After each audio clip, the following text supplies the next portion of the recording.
Bombardeamento de hospital em Gaza provocou centenas de mortos. Presidente do Conselho Europeu e secretário-geral da ONU condenaram o ataque. Líderes da União Europeia debateram a resposta ao conflito no Médio Oriente, com o apoio a Israel e aos civis palestinianos. A Ucrânia anuncia o primeiro ataque com os mísseis norte-americanos ATACMS e agradece aos Estados Unidos.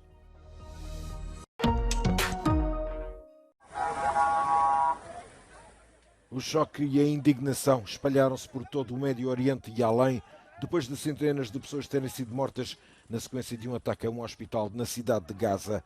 À medida que os feridos eram levados do hospital Al-Ahli para o hospital Shifa, as acusações começaram a surgir.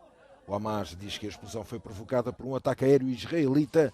Israel diz que a explosão teve origem em foguetes disparados pela Jihad Islâmica Palestina. Joe Biden pode estar a caminho da região na missão diplomática da sua vida, mas o presidente palestino Mahmoud Abbas já concordou com a Jordânia e o Egito em cancelar a cimeira quadripartida com o presidente norte-americano.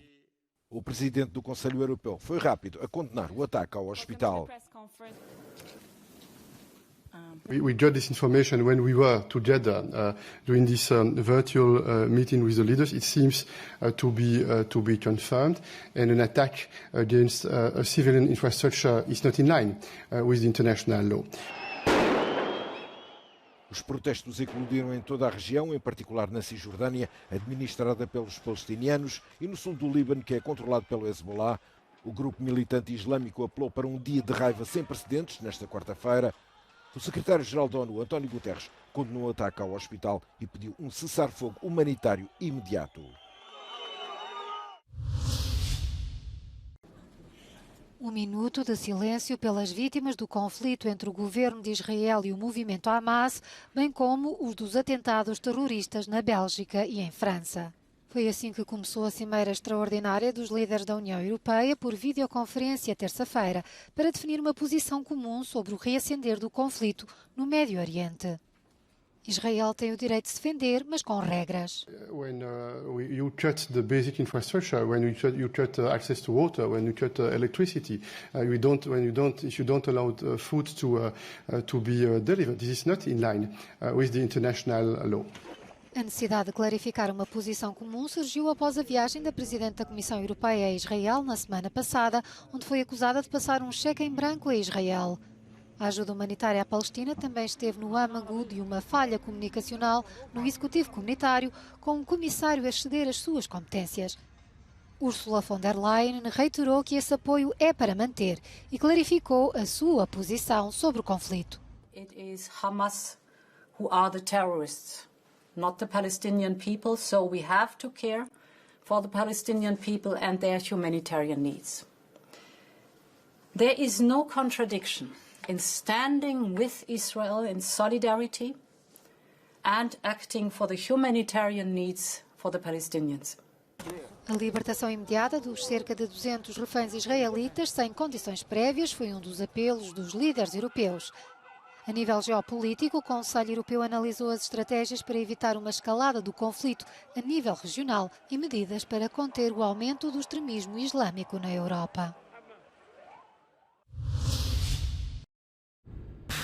A Ucrânia anunciou um dos ataques mais destrutivos aos meios aéreos russos desde o início da guerra. O presidente Zelensky agradeceu aos Estados Unidos e confirmou que os mísseis balísticos de longo alcance, ATACMS, já foram usados.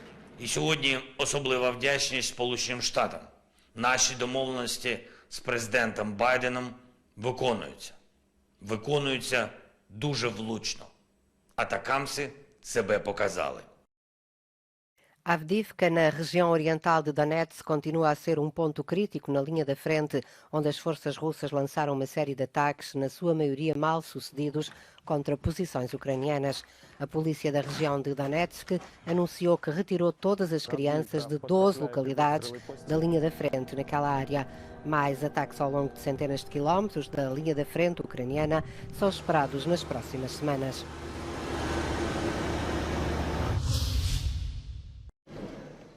A nova rota da seda juntou Vladimir Putin e Xi Jinping em Pequim.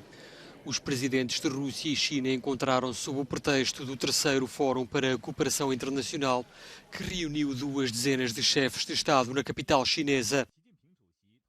O encontro formal entre Putin e Xi está marcado para quarta-feira, onde, de acordo com o Kremlin, irão discutir assuntos de interesse para ambos os países, mas também os conflitos internacionais em curso, incluindo na Ucrânia. Viktor Orbán é o único líder da União Europeia presente em Pequim. Durante o encontro com Putin, queixou-se que as relações entre Budapeste e Moscovo tinham sofrido com as sanções europeias. Já o russo mostrou-se satisfeito por ainda ter laços com países europeus. A nova Rota da Seda nasceu há 10 anos e tem por objetivo estabelecer uma rede comercial centrada na China. Foi descrita por Xi Jinping como o projeto do século e engloba mais de 3.000 projetos distintos que representam perto de $1 bilhão em investimentos. De acordo com o líder chinês, avizinha-se uma década dourada para a iniciativa.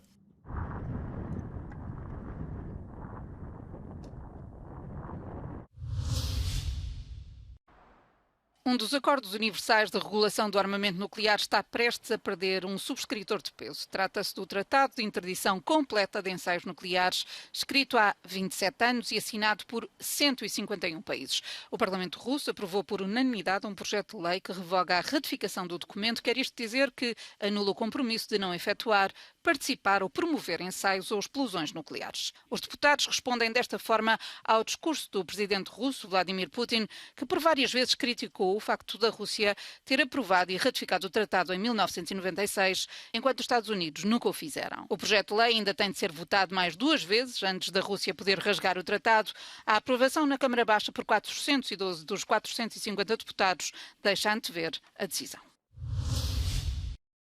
O suspeito de ser o autor do tiroteio que matou 2 adeptos suecos em Bruxelas foi abatido pela polícia. Equipas médicas deslocaram-se até ao local da detenção, mas o homem acabou por morrer. De acordo com o Ministério Público, os agentes da polícia foram obrigados a abrir fogo quando tentavam deter o extremista islâmico tunisino.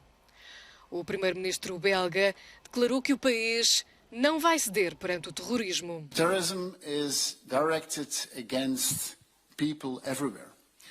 Perpetrators, they try to instill fear, distrust and division in our free societies. Terrorists must understand that they will never succeed in their intent. They will never be able to subjugate our free societies. With their hatred and their violence, they only show their impotence. Terrorism will never defeat us. O homem foi baleado em Scarbeck, o mesmo bairro onde o ataque teve lugar na noite de segunda-feira. Uma terceira pessoa de nacionalidade sueca também ficou ferida. A segunda parte do jogo entre as equipas da Bélgica e da Suécia foi cancelada após a divulgação da notícia do incidente.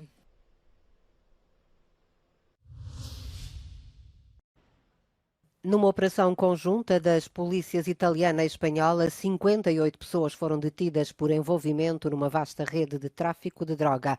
Em Itália, as detenções ocorreram em Milão, Turim, Roma e Catânia, na Sicília. Em Espanha, na região de Barcelona.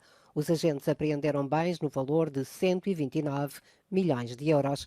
Os 400 agentes que participaram na operação realizaram um total de 96 buscas em Itália, na Suíça e em Espanha. A investigação, iniciada há mais de um ano, foi desencadeada por movimentos suspeitos de dinheiro através de um sistema clandestino de remessas realizado por cidadãos chineses. Estima-se que a rede foi responsável pelo tráfico de 30 toneladas de haxixe e cannabis.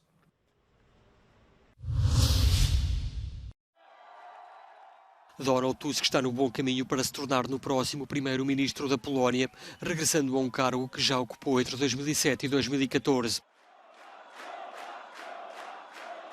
Apesar de as eleições terem sido ganhas pelo Lei e Justiça, no poder desde 2015, a falta de uma maioria abre caminho a um governo liderado pela Plataforma Cívica, que já encetou negociações com a Terceira Via e a Nova Esquerda para a formação de uma coligação governamental. Chance will be given to PIS, then the majority in the parliament will nominate and elect a new government not coming from PIS, then the president needs to approve, and if he doesn't, there will be the third step that will finally confirm that PIS is most likely out of power, but it will take months. O Lei e Justiça venceu as eleições, mas perdeu 41 deputados e ficou sem possibilidades realistas de formar uma coligação. As eleições de domingo tiveram uma afluência de 74%, batendo o recorde de 63% nas eleições de 1989, que levaram à queda do regime comunista. Greta Thunberg participou esta terça-feira num protesto em Londres contra o investimento na exploração de petróleo. A sueca acabou detida pela polícia britânica. Também o grupo Greenpeace entrou no edifício e pendurou uma faixa onde se lia "Façam os grandes do petróleo pagar". O protesto foi organizado pelo movimento Oily Money Out e decorreu à porta de uma conferência anual do setor do petróleo na capital do Reino Unido. O movimento de protesto a que se juntou Thunberg procurava denunciar os negócios que estariam a ser feitos às escondidas entre políticos e o setor dos combustíveis fósseis. É a segunda vaga de despedimentos em 7 meses. A LinkedIn, principal rede social de desenvolvimento de carreira e recrutamento, vai suprimir mais 668 postos de trabalho, quase tantos como os que cortou em maio. O anúncio foi feito pela Microsoft, proprietária da empresa desde 2016. Feitas as contas, só este ano a LinkedIn despediu 7% dos quase 20 mil trabalhadores. Vale a pena referir que as receitas da empresa continuam a crescer e ultrapassaram pela primeira vez os 15 mil milhões de dólares no ano fiscal que terminou em junho.